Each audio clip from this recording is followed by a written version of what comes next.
Welcome to Texas Storm Stream. Good afternoon. I'm meteorologist David Yeomans from the First Warning Weather Department here at KXAN TV in Austin.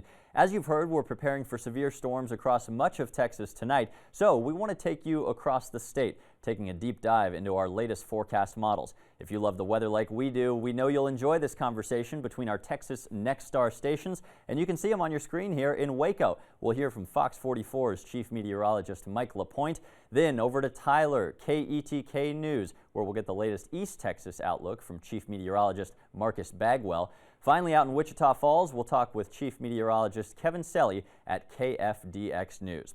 Let's start with what's in store for the Austin and Central Texas area. Right now, just after lunchtime, we're seeing a few scattered showers from Austin eastward. Overall, it's just getting hot and muggy as the atmosphere gets primed for tonight's severe weather. 80 degrees in Mason, Marble Falls, Dripping Springs, and Austin. And this is kind of that air you can wear, as we call it. Dew points above 70 degrees in Austin and San Marcos. It really does have a summer-like feel out there right now. Again, this south wind and all the humidity and energy in the atmosphere priming us for a risk of severe weather tonight. This, in Central Texas at least, is our highest threat of severe storms across our 15 counties that we've had so far this year. An enhanced risk, basically a 3 out of 5 on that legend there. This means that numerous severe storms are possible, with wind damage as my main concern. Large hail is also possible, mainly briefly early this evening west of Austin, and a couple tornadoes cannot be ruled out. So let's dive into what we expect. Projecting now that radar into the future, we won't see anything more than a couple scattered light showers from Austin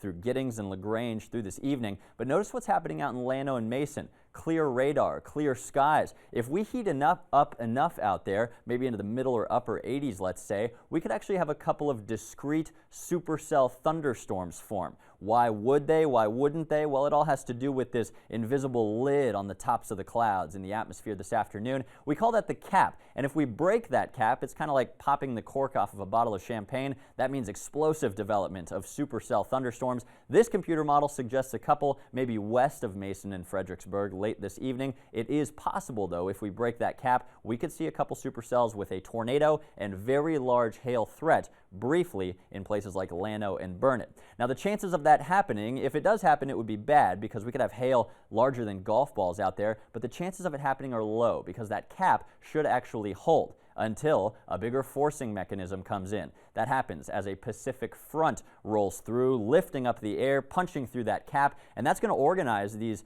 individual storms into more of a linear fashion, these lines of storms that we expect marching through the hill country by 10 or 11 p.m., 281 at midnight, and into Austin right around 1 o'clock in the morning. These lines pose more of a damaging wind threat than a large hail threat. Now, it is still possible in places like Marble Falls, Austin, when these storms arrive, we could still have up to quarter size, potentially ping pong ball size hail, but mainly once this line forms, I'm a little more concerned with wind damage. Storms could be shutting off in the western hill country shortly after midnight or 1 a.m., but they keep marching eastward through Bastrop and Lockhart by 2 or 3 a.m. We'll have to watch for any brief spin-up tornadoes from Austin eastward during this time as well, as we sometimes see during these linear segments.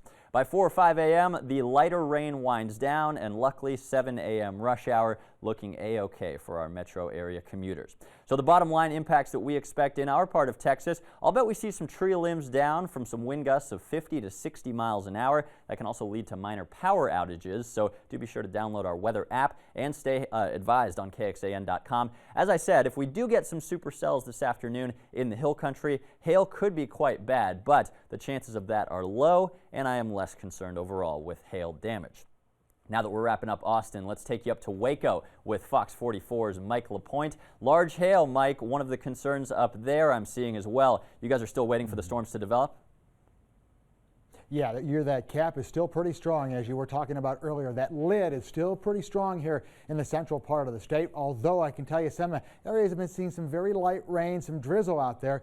Right now we've got cloudy skies and temperatures are in the low to mid 70s. Our dew points around 70 degrees, so it's very, very sticky. Take a look right now at the latest on our radar. Just to give you an idea, if you do have travel plans, you're heading up toward Waco, over toward Temple or Killeen, most of the moderate rainfall has pushed off to our east and is heading over toward the Lufkin area right now. Again, nothing strong or severe, but again, some hit and miss showers not too far away down there from the Rockdale area, but a lot of this activity is kind of popping up here and kind of pulsating down. So up and down we go with that, but most of the activity still back off to the west. There's the dry line just to get your bearing set, still out in the western part of the state, and that will be marching in our direction as we hit the evening. So let me time it out for you. There's the clock at the top, 7 o'clock. There could be an isolated shower or thunderstorm at 7 o'clock. Again, those are going to be very spotty right now because the cap's still holding on, but some areas may get a little weaker than others. As we go throughout the early evening period, you can see some showers, some storms may fire right along the Waco line up toward the Hillsboro area, but a better chance as we stop the clock here around midnight with the line of showers and thunderstorms from the Hillsboro area right along Waco, kind of tailing over toward Gatesville and down toward Lampasas and Georgetown. That is a linear line or a squall line of showers and thunderstorms that have the possibility of bringing rather large hail in some areas, especially north of Waco, but also very strong winds. We can't rule out an isolated tornado, and again, some isolated flooding can't be ruled out either. But you'll notice by 2 o'clock in the morning, most that begins to shift off to the east over toward Mahia as you work your way down toward Temple and get ready down toward the College Station area, down toward the Brazos Valley. Showers and thunderstorms will be likely, and you can see by 7 o'clock tomorrow morning, there may be a brief shower here or there, but as we go throughout the day on Thursday, partly sunny skies expected. That means more clouds than sunshine. It's going to be cooler and some drier air moving in with high temperatures here only in the lower 70s for highs. But again, tonight and overnight, we are under an enhanced risk of severe weather. I think our best chance of seeing some rather large hail will come early this evening in areas to the north as that dry line approaches. But again, the cold front that actually moves through is not going to move through till early tomorrow morning. Out ahead of it is when we expect those showers and thunderstorms to blow up. And again, severe weather threats. We've got the high winds and the large hail in the high category because that's what I believe right here in the central part of the state will be the biggest threat as it moves through. We could see hail as large as maybe ping pong ball size hail, which is still rather large and can do some damage. As for the tornadoes and the flooding, can't rule that out, but most of that activity again in the low category as we go overnight and early tomorrow morning. But David, again, I think our best chance right here in Waco, Temple, and Killeen will come around 10 o'clock tonight and should be out of here and off to our east by 4 o'clock tomorrow morning, leaving Thursday a pretty quiet day and then a real nice holiday weekend shaping up here across the region. Back to you. Mike, that's a great analysis. Before we let you go there, I know every computer model, of course, shows something different. Our computer model had that cap holding in our northern hill country. I noticed yours, though, did develop some of those discrete individual supercells later this evening, heading up toward Waco and Lampasas. Tell me what you think. You already mentioned that large hail threat, but what if those storms rotate? Do you think there's any threat of that this evening?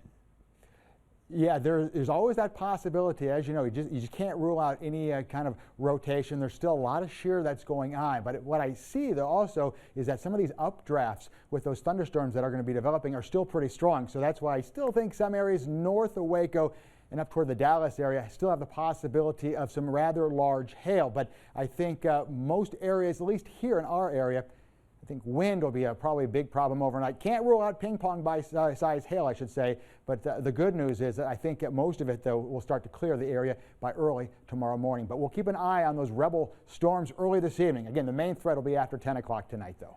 And of course, the stronger the updraft, the bigger the hailstone that can form. Thank you so much to Mike LaPointe reporting to us from Waco. Now let's head on out to East Texas to Tyler, KETK Marcus Bagwell. Marcus, good to see you again, my friend. I know you guys are in the enhanced risk area this evening as well.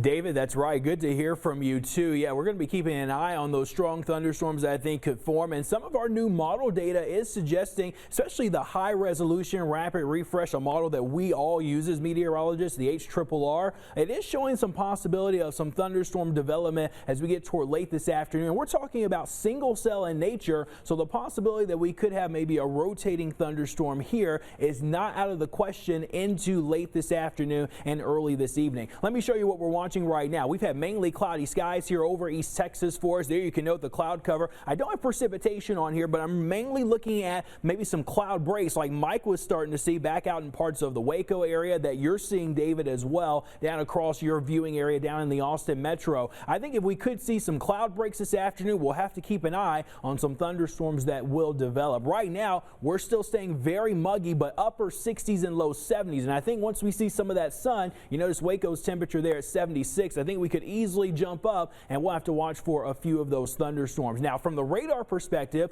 we've had some off and on areas of light rain come through during the course of this morning. Nothing too major, nothing too heavy, nothing severe. That has really been a great thing for us. But we are going to watch the areas in between Waco and East Texas where we could see maybe some sunshine break out and the possibility of some thunderstorm development. Look at the instability. This is our futurecast instability starting to show that as we get into the afternoon, we see that instability really begin to shoot up, and it's a lot higher near central Texas and toward I-45. But there is an area of likely instability here over East Texas, and that does concern me just a tad because I think we could see maybe a few strong thunderstorms. And here's that high resolution model I was just showing or just talking about. 3 o'clock in the afternoon, still a few showers, but watch these storms develop down near the Brazos Valley, come up toward Palestine and Anderson County. There's one in between Athens and the Palestine area. Could try to maybe show some signs of trying to rotate just a bit more, and maybe a few more storms trying to get going for us here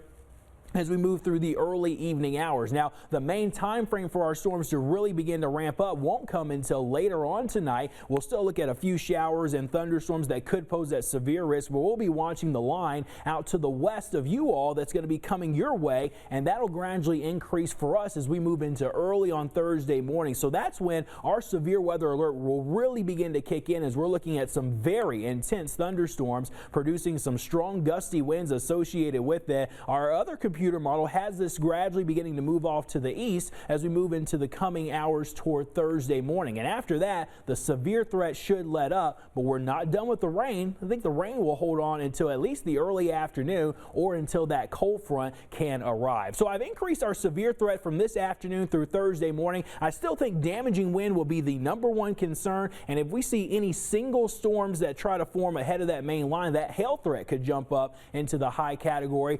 I've increased our tornado probability to at least a medium chance. We could see an isolated tornado try to form, and we're also looking at some heavier rainfall that could come in for us here over East Texas. So we are going to keep a close eye on things closely as we go through the rest of this afternoon, and I'm sure that we'll probably be under some sort of weather watch either late this afternoon or certainly through the overnight with that damaging wind threat as the main concern, David. Yeah, Marcus, and I know we're always all tuned in out in the Tyler area during April and severe weather season, but you guys especially tuned in, I'm sure this time. You've had several tornado scares already this spring, right? Yes, David, that's correct. We've had 6 tornadoes confirmed just from what we had from over the weekend, and other previous events were strong straight line winds that came through. But of course, everybody is going to remember and really focus in on what happened over this past weekend, and certainly folks are going to be tuned in to what the weather is going to be like. And yeah, this is our peak season, and we remember what happened in Canton about 2 years ago. We're almost about a few weeks away from that 2-year anniversary from that storm rolling through, and also we've had several other tornadoes. Lindale has been hit just to the northwest of Tyler, the city of Henderson down to the southeast of Tyler, even for Longview. So we've had some very intense thunderstorms and some pretty decent tornadoes that have come through of recent memory. That's right, Marcus Bagwell, those 2 tornadoes up in Canton, remember them well, the EF3 and EF4, causing a lot of devastation. Marcus Bagwell live at KETK in Tyler. Thank you, sir. Next, let's travel on north to hear from Kevin Selly at KFDX in Wichita Falls. Kevin, you guys have had sort of a changing situation today. Tell us what's going on. Yeah, we really have, David. There's a couple of pieces in place and, well, maybe not so much in place. Let's go ahead and take a look at some of the bullet points and things that we've been doing as we've gotten into the day here. Severe weather pieces. It takes a lot of pieces, as you know, to get severe weather. They're there, but they're not real well aligned. In a well-aligned situation, then you can talk about, wow, really devastating tornadoes or long-track tornadoes or a lot of thunderstorm activity. For my area, Texoma, which is northwest Texas, either side of the Red River, those pieces are there, but they're not well aligned. So as we talk about the SPC outlook in just a minute, I'm going to quote my friend Rick Smith, who is the warning coordination meteorologist at the National Weather Service office in Norman, Oklahoma. The probability for thunderstorms to develop across my area is fairly low today and has actually been dropping since yesterday afternoon or yesterday evening. But if we do get storms to develop, they're going to be